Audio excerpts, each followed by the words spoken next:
소록도 가는 길 27회. 순영은 아버지의 일그러진 얼굴을 떠올린다.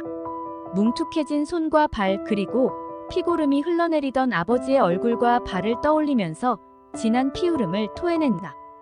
아버지도 치료를 받으신다면 그런 고통에서는 벗어날 수 있을 것이다. 평생을 치료도 받지 못하고 천영의 형벌로 알고 그대로 모든 것을 받아들이시며 그 극심한 고통과 싸움을 하고 있는 아버지의 처절한 모습을 생각하면서 순영은 온몸을 떤다. 마음대로 나갈 수 있다면 이곳으로 모셔오고 싶은 마음이 간절한 순영이다. 그러나 순영은 자신이 함부로 사람들 사이로 나갈 수도 없고 아버지를 이곳으로 모시고 올 방법 또한 없다는 것을 알고 있다. 아버지. 순영은 아버지를 부르면서 눈물이 흘러내린다. 얼마든지 치료가 되는 병을 안고 평생을 당신의 방 안에서 나오지 못하시고 그 모든 것을 받아들이시며 안고 가시는 아버지의 삶이 너무나 불쌍하고 가슴이 아파온다. 그렇게 순영은 결혼식을 앞두고 심한 마음의 갈등을 겪는다. 그들의 결혼식은 병원 내의 성당에서 혼인미사로 집전이 된다. 남들처럼 아름답고 화려한 웨딩드레스는 없어도 남들처럼 모든 가족이나 친지들이 없어도 그들은 하느님 앞에서 진심으로 서로 사랑하고 아껴주는 부부가 되기를 서원한다. 순영은 하얀 한복을 빌려 입고 지웅 역시 태어나 처음으로 양복이란 것을 빌려서 입는다. 하느님 앞에서 부부가 되기로 서원을 하는 그들 모습이 화려하고 아름다운 모습은 아니었지만 그 어떤 예식보다도 숭고하고 아름다웠다. 가족이나 친지들 대신에 병원에 같은 환우들이 성당을 메워준다. 혼인미사 내내 순영의 얼굴에서는 눈물이 그치지 않는다. 아무리 참고 인내를 하려고 해도 자꾸만 흘러내리는 눈물을 주체할 수가 없는 순영이다. 지욱은 그런 순영을 간간히 손수건을 꺼내어 눈물을 닦아준다. 그 모습을 보고 있는 환우들의 얼굴에서도 눈물이 흘러내리고 있었다. 모두 순영의 심정을 이해하고 같은 공감을 하는 것이다. 결혼식은 그야말로 눈물의 결혼식이 되어버린다. 여기저기에서 흐느끼는 소리가 들려오는 가운데 혼인미사는 집전된다. 혼인미사가 끝나고 나서 잔치는 그저 국수 한 가지뿐이었지만 다른 어떤 음식보다 맛있고 푸짐한 음식이다. 두 사람은 신혼여행 대신에 자신들이 살아야 할 집이 있는 경주로 곧 바로 출발을 한다. 병원에서 그들을 경주까지 데려다 주는 것이었다. 간단한 취사도구와 당장 깔고 덮을 이부자리와 옷가지뿐인 신혼집이지만 순영은 감회가 새롭다. 자신이 정말 가정을 가꾸며 살아갈 날들이 있으리라고는 꿈에도 생각해보지 못했던 일이었다. 순영아, 이렇게 아무것도 없이 시작하게 해서 미안하다. 지욱은 순영을 가볍게 끌어안으며 미안한 마음을 나타낸다. 오빠, 이것만이라도 난 너무 행복합니다. 정말 내가 이렇게 가정을 가지며 살 수 있으리라고는 감히 꿈에도 상상해보지 못한 일입니다. 나도 꿈도 꾸어보지 못한 일이야. 허나 우리 남들보다 더욱 열심히 일을 해서 남들처럼 그렇게 가꾸며 행복한 마음으로 살아보자. 아무것도 가진 것이 없이 시작하는 것이지만 두 사람에게는 세상을 다 얻은 것만 같은 기분이다. 내 집과 내 가족이 생겼다는 것만으로도 참으로 가슴이 뿌듯하고 행복감에 젖어드는 두 사람의 마음이다. 오빠, 언제까지고 내를 떠나지 말고 내보다 먼저 세상을 떠나기 없기요. 순영은 이제 믿고 의지할 사람이라고는 지욱이 뿐임을 다시 강조한다. 순영아, 결코 너를 마음 아프게 하는 일은 없을 거다. 그리고 우리는 이렇게 둘이서 살다 한 날 한시의 손을 꼭 잡고 함께 저 세상까지도 가는 거야. 지욱은 처음으로 순영을 꼭 끌어안고 깊고 진한 키스를 한다. 그들은 신혼의 첫날 밤을 그렇게 자신들의 집에서 보낸다. 다음 날 새벽이 되자 지욱은 잠이 들어있는 순영이 깨지 않도록 조심을 하면서 몸을 일으켜 밖으로 나간다. 집 주변의 새로운 공기를 마음껏 마시기도 하고 동네를 한 바퀴 돌아볼 생각이다. 산자락을 끼고 들어선 마을은 참으로 맑고 신선한 공기가 기분을 상쾌하게 해주고 있었다. 지욱은 만나는 사람들마다 고개를 깊숙이 숙이며 인사를 한다. 이미 마을에서도 신혼부부라는 것을 알고 있다. 그 시간 순영도 잠에서 깨어 아침 준비를 하고 있다. 세상에 태어나 처음으로 사랑하는 사람을 위해 준비를 하는 것이다. 아무것도 가진 것이 없어도 반찬이 없는 밥상이 되지만 마음은 행복한 구름 위로 둥둥 떠다니는 기분이다. 이젠 한 남자의 여자로서 새롭게 태어난 자신을 본다. 참으로 황홀하고 흡족했던 지난밤이 순영의 얼굴을 붉게 물들여 놓는다. 남자의 품속에서 잠을 잔다는 것이 너무나 편안했고 안심이 되었던지 한 번도 잠에서 깨지 않고 푹 잠을 잘 수가 있었다. 이젠 혼자가 아니라서 너무나 좋다. 그 어떤 일이든 함께 할 수 있는 사람이 늘 곁에 있다는 것만으로도 순영은 참으로 가슴이 터질 것 같은 행복감에 휩싸인다. 두 사람의 먹을 정도의 쌀을 씻어 연탄불에 올리고 된장국을 준비한다. 그래도 떠나올 때 같은 환우들이 모든 것을 조금씩 나누어 주어 당장 필요한 것을 갖추었기에 된장국만으로도 충분한 아침 식사를 할 수 있다는 생각을 하면서 아침상을 차린다. 더 자지 않고 벌써 일어났어? 지욱이 집 안으로 들어서면서 부엌을 들여다본다. 이렇게 좋은 날 어찌 늦잠을 잘 수 있겠소?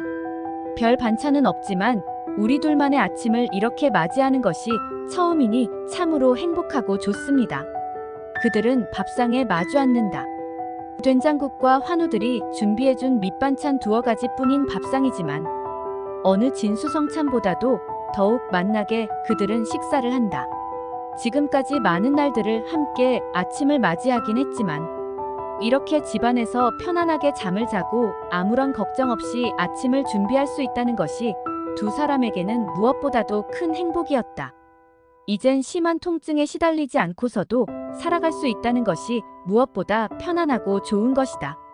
수많은 날들을 얼마나 큰 통증에 시달리면서 불안하고 힘든 나날들이었는지 생각하면 지금은 참으로 행복하고 편안한 것이다. 지욱은 우선 마을회관으로 가서 인사를 드리고 모든 것을 상세하게 알아보며 그들의 자문을 구한다. 마을회관 공판장에서 모든 것은 공동구매를 통해서 이루어지고 있다. 사소한 일상생활에 필요한 생필품 역시 마을회관에서 공동구매를 통해서 구입을 할 수 있는 것이다. 사람들이 사는 세상으로 나가지 않더라도 모든 것은 그 안에서 이루어지고 있었다. 매일 한 번씩 계란을 가지고 가는 업자도 마을회관을 통해서 이루어진다. 열심히 일을 해서 계란을 모아놓으면 판매는 별다른 신경을 쓰지 않아도 된다는 것이 지욱을 더욱 힘이 나게 만든다. 개사 3동의 닭을 채우려면 상당한 닭이 필요하다. 당장 알을 낳는 닭을 구하기보다는 조금 시간이 걸린다 해도 중닭으로 구입을 하라는 조언에 따라 3동의 닭을 채우기 위해 신청을 한다. 3일이 되어서야 닭이 도착한다. 그동안 개사안의 모든 준비를 마치고 기다리던 지욱은 반가운 마음으로 닭을 개사 안으로 넣는다. 순영 또한 몸을 사리지 않고 일을 한다. 그들은 새벽이면 눈을 뜨고 일어나 닭장을 돌면서 모이와 물을 주고 닭똥을 치우는 일을 게을리 하지 않는다. 신혼부부의 모습 같은 것은 어디에서도 찾아볼 수 없다. 다행히 지욱은 힘이 좋고 다리도 아무런 이상이 없이 모두 완치가 되어 일을 하기에 별 불편함이 없다. 이제 한창 기운을 쓸 나이의 지욱이다. 지욱은 아직 자신의 집에 별할 일도 없어 일도 배울 겸 다른 집들을 도와주면서 많은 것을 배운다. 양계를 하는 것에 대해 아는 것이 없는 지욱과 순영은 부지런히 일손이 딸리는 집들을 찾아다니며 일손을 돕는다. 모두가 같은 처지의 사람들이고 보니 서로 가족 같은 마음으로 그들을 반기고 환영한다. 그리고 서로 가진 것을 나누려는 마음으로 부엌살림과 입지 않는 옷들을 챙겨주곤 한다. 아무것도 없는 빈손인 그들의 처지가 딱해 보이기도 하고 젊은 사람들이 부지런하고 심성이 착하다는 것을 알게 되면서 서로 돕고자 하는 마음이 생기면서 많은 것을 가르쳐주고 상세하게 설명을 해준다. 순미는 그해 여름 방학이 다 지나가도록 순영을 찾아 헤맨다. 경기도 지역을 지나 충청도 지방까지 수소문을 하며 다녔으나 그 어디에서도 언니의 흔적을 찾을 수가 없다. 개학을 며칠 앞두고 순미는 자신의 자취방으로 돌아온다. 지치고 고단한 여정이었지만 그렇게라도 언니의 흔적을 찾아다닐 수 있다는 것만으로도 다행스러운 일이라 생각하면서 다시 겨울 방학을 기다리며 찾아보리라는 생각을 한다.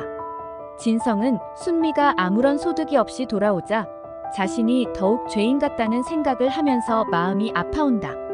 순미야, 언제까지 너 혼자 찾으러 돌아다닐 것이냐? 진성은 걱정스럽다는 얼굴이 된다. 오빠, 언제까지가 될지 모르겠지만 언니가 죽었다는 확신이 설 때까지는 찾아다니려고 합니다. 그리고 저도 언니가 죽었다는 생각을 하지 않습니다. 반드시 어디에선가 분명히 살아있을 것이라고 믿고 있습니다. 그래, 나도 그렇기를 바라고 있다. 분명히 순영이는 소록도가 아닌 다른 곳으로 갔을 것이다. 상주에서 소록도까지 걸어서 간다는 것은 사실 너무 무리한 일이 아니냐? 저도 그런 생각을 합니다. 그래서 이번 겨울방학에는 집에서 가까운 곳을 찾아보려고 해요. 오히려 경기도나 충청도보다는 그쪽이 더 그런 사람들이 모여 사는 곳이 많다는 정보도 입수를 해놓았지요. 그래, 아마 그러는 것이 더 좋을 것 같다. 분명히 집에서 그다지 멀지 않은 곳에 그 어딘가에 있을 것 같구나. 진성이 역시 순미의 말에 동의한다. 다시 순미는 계약을 하고 공부에 매달린다. 남들보다 더 많은 공부를 해야만 한다는 생각이었다.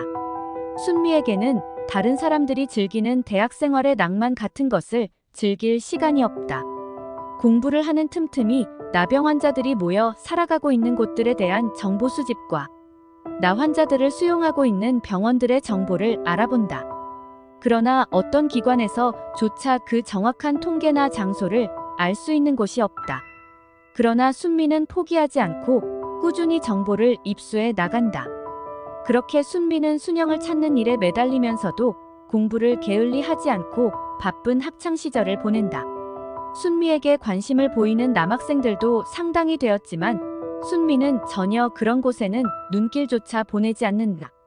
어차피 누구하고라도 이루어질 수 없는 사랑을 하고 싶지 않은 순미는 그 어느 누구도 거들떠보지도 않는다. 자신이 부모라고 해도 자신과 같은 집안의 딸을 며느리로 맞아들일 수 없다는 생각을 하는 순미였다. 아무리 세상이 좋아진다고 해도 그런 병을 가진 집안의 딸을 맞아들일 수 있는 부모는 세상에 없을 것이다. 순미의 머리에는 오직 공부와 언니 순영에 대한 일들이 전부였다. 이제 겨울 방학을 지내고 나면 졸업반이다. 졸업을 하고 대학원에 진학할 생각이다. 그동안 모든 학비와 생활비를 보내주는 오빠에게 미안한 마음이 들기는 하지만 자신의 목표를 이루기 위해서는 어떤 일이라도 마다하지 않겠다는 옹골찬 순미의 결심이다. 순미는 아르바이트를 간간히 하고 있지만 다른 학생들처럼 아르바이트에 매달리거나 덤벼들지 않는다. 지금 아르바이트를 하는 시간에 공부를 더 하는 것이 앞으로 자신의 미래를 위해서 더 유익하다는 생각을 한다. 동욱은 순미가 고생을 하지 않기 위해서라도 늘 부족함이 없이 채워준다. 먹을 것을 모두 보내주고 학비와 용돈 역시 부족함이 없도록 신경을 써주며 늘 진성을 통해서 순미를 보살펴 주도록 부탁을 한다. 동욱은 순영에게 해주지 못한 모든 것을 순미에게나마 다 해주려는 마음으로 모든 것에 신경을 쓰고 있다. 동욱으로서는 순미가 공부를 하겠다는 것이 감사하고 고마울 뿐이다. 자신과 순영이가 하지 못했던 공부를 순미라도 해준다면 어디까지든지 뒷바라지를 해주겠다는 마음이다. 자신이 하지 못한 것을 순미를 통해서나마 만족을 얻고 싶은 마음이다. 글 일향 이봉우 계속됩니다. 구독과 좋아요 눌러주세요.